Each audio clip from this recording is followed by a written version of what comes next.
Hey, yo, what the heck is up, guys? I'm not going to lie, I had some issues with the camera, so this is going to be an audio-only episode. I'm still going to upload it to YouTube, but it'll just be an audio version. If you're listening to it on YouTube right now, you obviously know that. Yeah. So that's the big news for the day. This is the audio version only. Obviously, if you're listening to it on Spotify, then you know. But yeah, guys. Real quick before we get into it, I realize I didn't do my normal intro. I'm not gonna lie, guys. It's just been like a really hectic week. I didn't feel like busting out the keyboard and all that jazz. So we're just getting right into it. We're just going to talk. It's going to be like, this is like a therapy session for all of us, guys. Well, it's like a therapy session for me, and you guys are the therapists, and you don't give any advice or like any comment at all. I just say things out loud, and you hear them. So that's cool. But, let's get right into it, like I said on the last episode, aside from tonight, because I'm recording the podcast on Monday night, which I usually don't do, but like I said, it's been a hectic week. Typically, on Monday nights, I will be at the Tudor Lounge in Buffalo, New York, doing open mic stand-up comedy, as well as Nietzsche's on Tuesday nights, and on Thursday nights, I do Mr. Goodbar. This week, however, when you're listening to this podcast, that Tuesday that you're listening to this, so today for you, tomorrow for me, my band Wasted Space will be opening up for Born of Osiris at the Rec Room in Buffalo.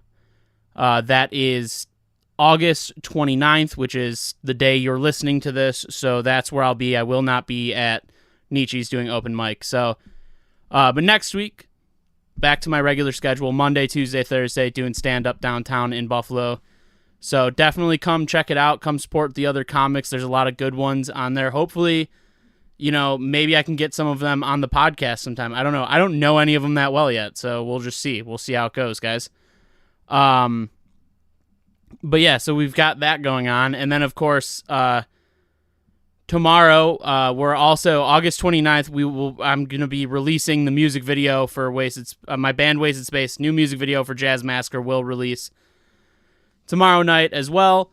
And then September 29th is going to be the release of our new EP, Dipsophilia. So that'll be cool. That's a word we made up, guys. We made up the word dipsophilia, and basically what it means, it's like a sexual attraction to drinking alcohol. So yeah, what's been going on with everybody else? I was watching that show, The Bear, today. I'm finally watching season 2. Season 1 was awesome. Definitely gave me a lot of anxiety. Gave me like some flashbacks to some past trauma from restaurants I've worked in, so that was sweet. I don't want to spoil the episode. So, all right, spoiler alert, because I am about to spoil an episode of season 1 in The Bear. There is a scene where Sydney, who is like the sous chef, sets up a pre-order thing, forgets to set it up so that it times out at some point. So pre-orders just keep coming in, and there's tickets just printing everywhere. And, so literally tickets just printing so fast out of the printer machine that they're hitting the ground. They're piles of tickets. It looks like ribbon. And it's very anxiety inducing, very stressful. Well, when I was younger, I worked at a restaurant it was kind of like a diner, did burgers and hot dogs and things like that. It was just an American cuisine place, right? Just fast casual food, right?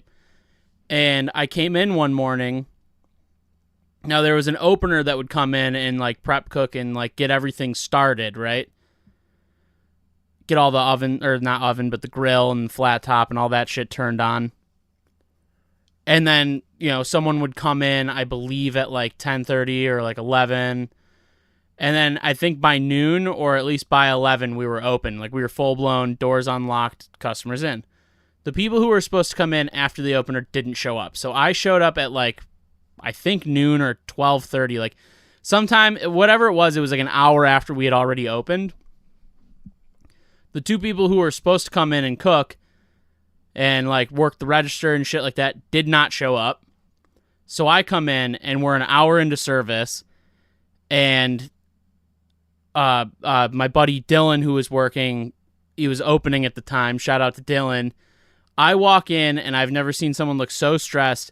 There's tickets literally coming out of the printer and onto the floor, like a line of them, like just piling up everywhere. And he's just standing at the register, and he turns and looks back and goes, I don't know what to do.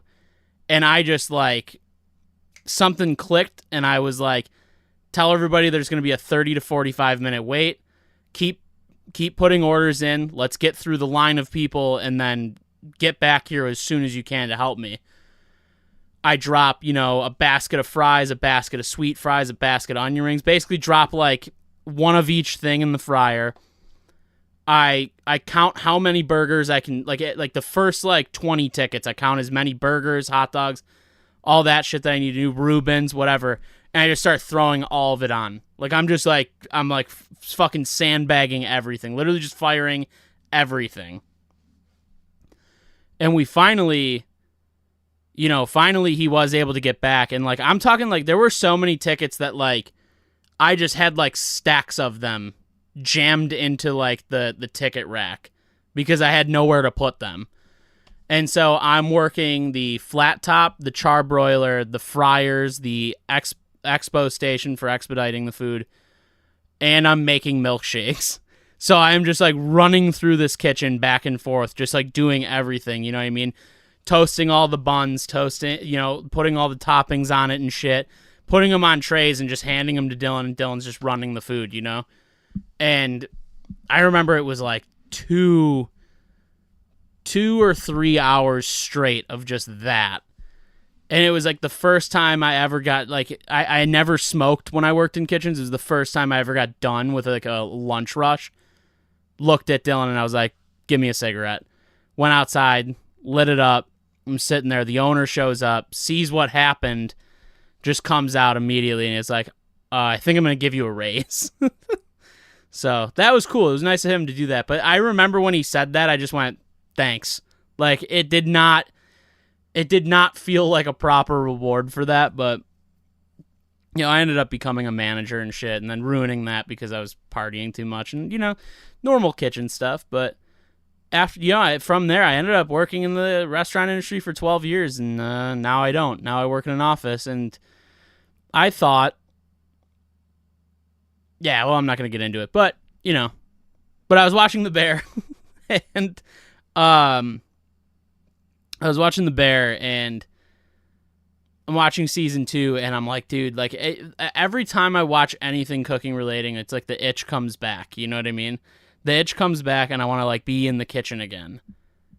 But like, and then I remember like how much I hated like the stress of it, and like honestly, like where I live, like in Buffalo, like Buffalo's not a very inspiring food city. I know people are gonna get fucking mad for me saying that. I'm not saying the food here's bad. There are a lot of really, really great fucking restaurants in Buffalo.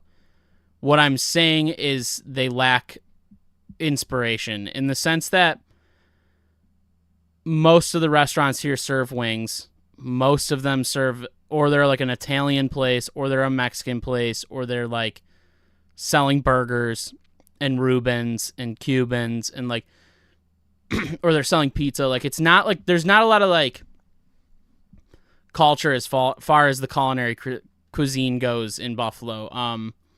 I did hear recently that one place is going to try and go for a Michelin star, which is cool. I think it would be the first place in Buffalo to ever get one, which would be dope.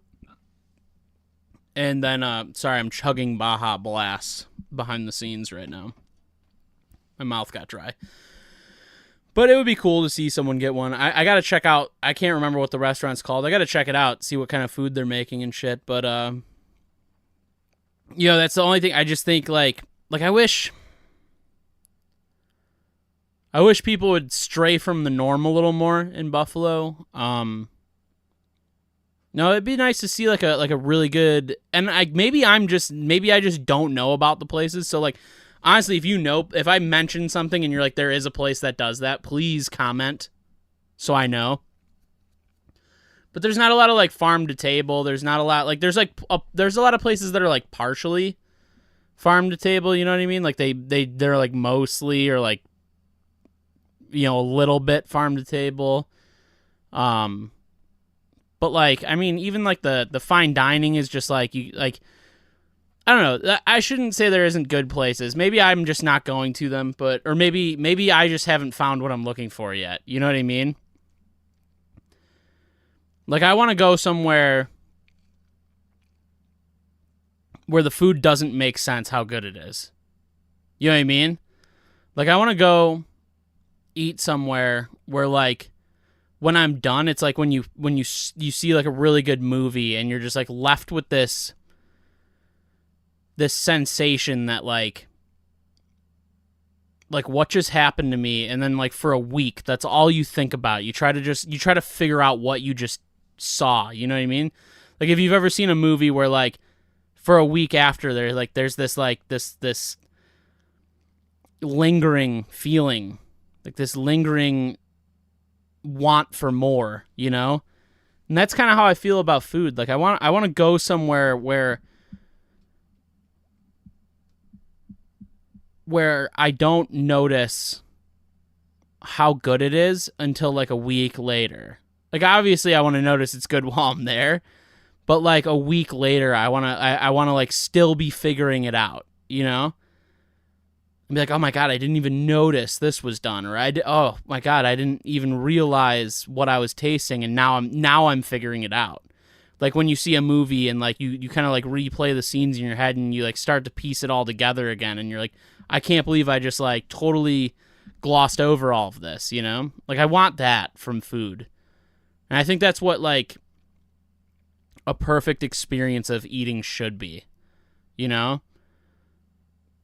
Like, I want to go somewhere where, like, I want to go somewhere where, like, they reinvent the meaning of a sandwich or something, you know what I mean? Where it's not just a Philly cheesesteak made with steakums or, like, a Reuben or a Cuban that's, like, made just like everybody else is fucking making them. I want to go somewhere where it's a little more inspired than that, you know? Maybe I should open a restaurant. I gotta stop watching that show, guys. It gets the fucking idea wheel spinning. Man, what else has been going on, though? Oh, watching The Bear. God, I feel like I'm running out of shit to talk about, dudes. Oh, actually, yeah, I don't know, like, you know, I've been trying to do stand-up and shit like that. For the most part, I feel like I'm really getting comfortable on stage, so that's the nice thing. Like, last week, Thursday, I was doing open mic. It was a tough crowd. Everybody was having a hard time winning this crowd over, and I, like, had them in the first half, and then I started to lose them a little bit. And so then I just turned on them. I was like, "Fuck you guys. What do you want to hear some offensive jokes?" And then I started hitting them with my offensive jokes, and those were bombing, and I just didn't care at that point. I just started being like, "All right, fuck, sorry, I suck, I guess," you know, like. And like I feel like I kind of won them over by like just like shit talking myself on stage about it, but you know, it was fun though. I can tell I'm getting more comfortable to the point where like, you know, when like shit's not landing, I can kind of play it off. I don't fucking have a panic attack like I did the first time it happened. So that's good. You know, but there's some tough crowds out there. Sometimes you get really great ones and sometimes you don't, you know? But it's fun, man. I'm having the time of my life doing it right now. I wish I could make it out to more this week, but I can't. But I'll be there Thursday. Good old Mr. Goodbar. That'll be a fun time. Shit, do we have Labor Day weekend coming up already? Goddamn, we do. Oh, I have next Monday off, dude. That is a fucking relief. That is a relief. I don't know what we're going to do. My wife and I got to make plans. I think we were thinking about going up to the casino, the Seneca Allegheny, getting the King Suite, the smoking room, light up some Stogaroonies, hop in the jacuzzi, go down to the bar for drinks, or just call room service, you know, be like, hey, bring up a couple bottles of your finest Labatt Blues. Bring up a couple of bottles of your cheapest whiskey, please. Thank you. No, I think last time we were there, it was definitely like pretty fucking expensive for me to get like I got like a fucking 750 ml. Not even. It was smaller than that, I think. It was like a small bottle of Jim Beam, and I want to say it cost me like $30 fucking. It wasn't good either. It was kind of, it was a bummer, but excuse me.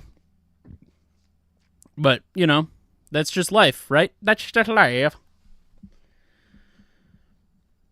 Oh, man. What else has been going on, though, dudes? I wish I knew Kung Fu. Like movie Kung Fu, though. I feel like real Kung Fu is kind of outdated now, but, like, wish I could be like Captain America and just, like, fuck people up. Does anybody ever question how Captain America got so good at hand-to-hand combat? Like, does having the super soldier serum just make you better at it? Because, like, no one ever explained that. Like, he was like a dork that didn't really know how to do anything. They inject him with the serum, he gets fucking ripped, and then he just, like, knows Kung Fu. Like, he just knows martial arts all of a sudden. Like, you don't just, like, get jacked and all of a sudden you're better at fighting. So I'd love to know, like, he had to have trained, right? Like, I feel like they don't show... Maybe they do. Maybe there's probably a comic book out there. Someone's going to tell me. Someone's going to be like, well, actually, there's a whole series where they show his training. But in the movies, I'm saying, in the movies, you never, like, see Captain America, like... You know, you never see him learn how to fight hand-to-hand. You barely see him learn how to use a gun, but he seems to, like, well, maybe that's why he doesn't use them. Like, he just kind of throws a shield around and shit. But even then, he had to train that, right?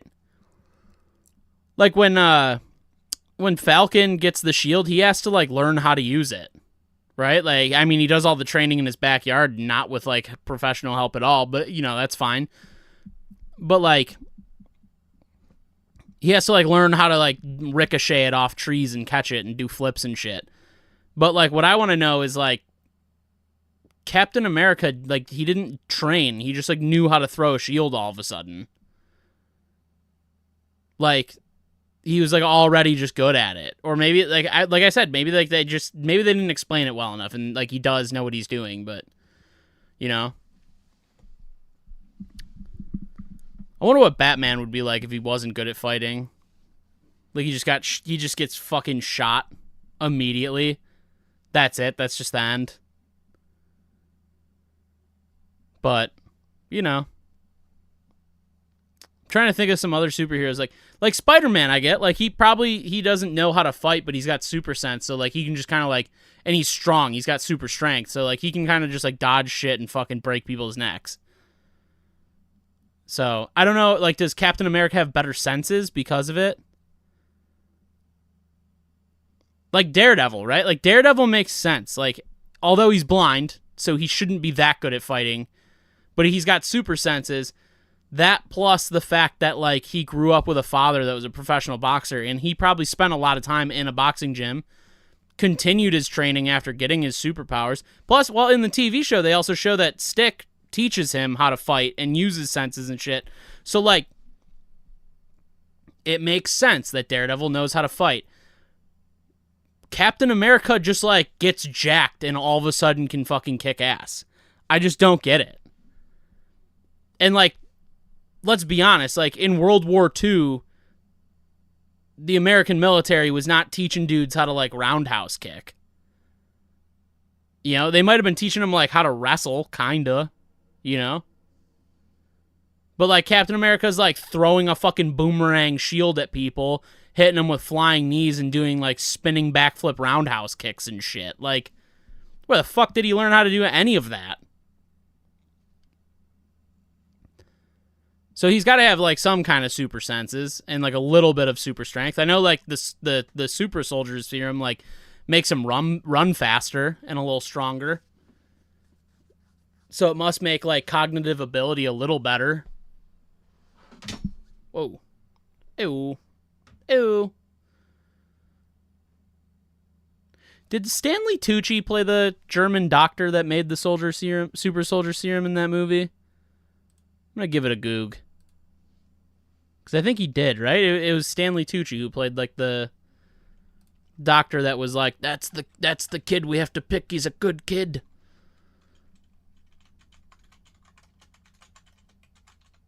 Let's see here. We're giving it a goog. We're giving it a goog.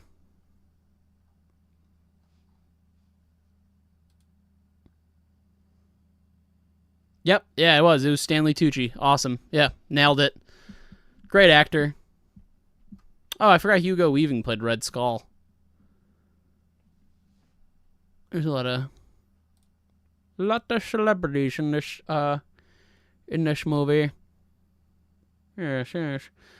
But yeah, someone has to like contact me and tell me how Captain America learned how to fight so good.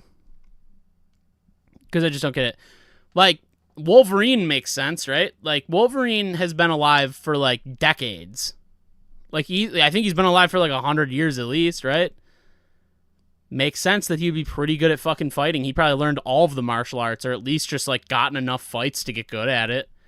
And then again, I guess like when you know you can't die and you're gonna heal, like, your fighting style is probably like just like, even if they fucking hit me pretty hard, like, I'm good. So like he'll just win by outlasting people, right? Like, Wolverine can just keep going. Like, he's got like endless endurance, and like that, you know, I wonder, like, does his stamina, because he sleeps, right? And you would think if you have the ability to regenerate, you would regenerate stamina. Like, how does Wolverine get exhausted or tired? Holy shit, we gotta Google this. This is something I need to fucking know.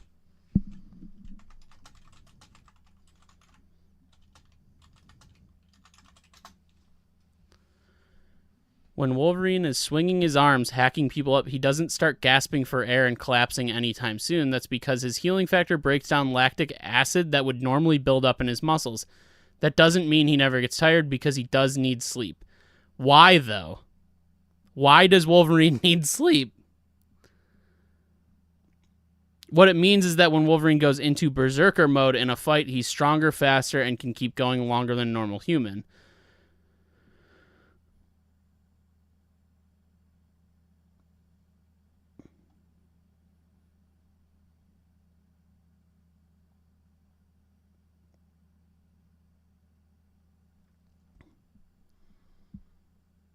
Clarify that Wolverine is vulnerable to a very specific poisoning, and that is adamantium poisoning. When Weapon X experimented on him to bond the indestructible metal to his skeleton, they might have chosen him because his healing factor allowed him to survive the procedure in the aftermath. The metal is really toxic, and the amount inside Wolverine would have killed a normal human long ago. In fact, Wolverine's healing factor would work a lot better without the adamantium. When Magneto ripped the metal out of Wolverine's body in 93's X-Men number 25, Logan's healing factor increased exponentially. When Wolverine's healing factor was burned out, Beast needed to create an agent for him to stop the metal from killing him. It seems like the mysterious disease that was killing him in Logan, the adamantium poisoning, meaning his healing factor finally lost the war against the powerful metal. Okay. I still don't know why he gets tired. Like, they explained that he doesn't, right? Like, he can go hours. It said he could go 24 hours. He fought once for 24 hours straight. So, like, he doesn't get exhausted while fighting while he's in berserker mode or whatever, but, like, eventually he has to sleep. Why? Wouldn't his body just, like, regenerate energy? Like, why does it exclusively regenerate everything else? I need like a scientist that also likes comic books to fucking be a guest on this show and explain this shit to me. I don't get it. I know the podcast is usually a lot funnier, or maybe it isn't. But I don't know. I'm on comic book kick mode. You know what I mean? I guess. Oh, what else, guys? What else? What's been going on? What has been going on? I just saw that there's going to be a new I Am Legend movie. There's a sequel coming out with Will Smith and Michael B. Jordan. I don't know if this is real, but didn't Will Smith die at the end? Spoiler alert. I think Will Smith died at the end of the first one. Like, blew himself up. So, how is he going to be in the second one? Unless it's flashbacks. I guess I didn't even think of that. It could just be flashbacks. Be cool if I was gonna say it'd be cool if Michael B. Jordan like plays like the kid that like he saves with the woman at the end of the first one, but I think it said it takes place like 7 years after the first one, so that wouldn't even make any sense. Like it would just be, he'd be fucking like 13 years old. But you know, I'm curious to see what that's all about. But, God, what has been going on? I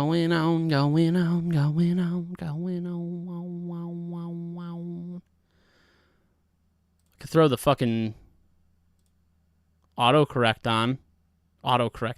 The, auto-tune for a moment. Let's just fuck around with the auto-tune for the last few minutes of the fucking episode. Fuck around with the auto-tune. Yeah.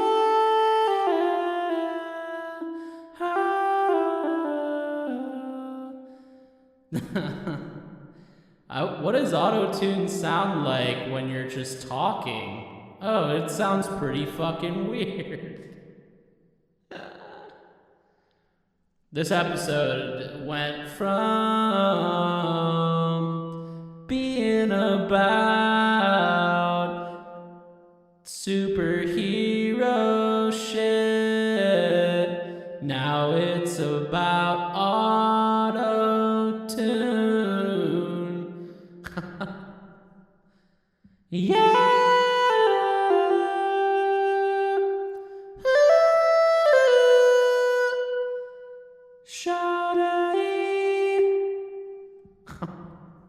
This is fucked. This has just gotten absolutely fucked. It's weird when you talk in auto-tune.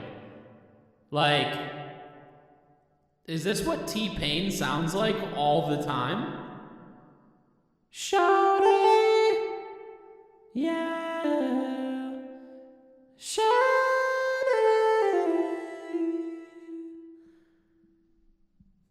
Convict music. This episode's really devolved. It's out of control. What if I do the rest of the podcast episodes in auto-tune?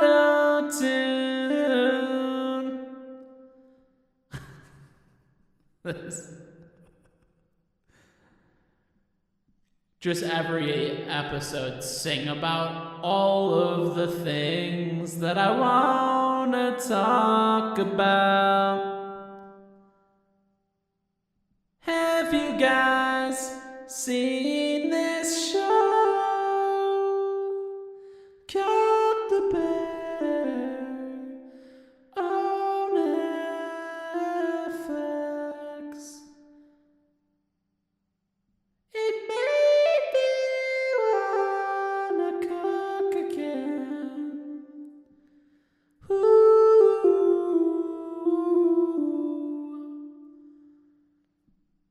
This is Too Stupid with Jen. Oh.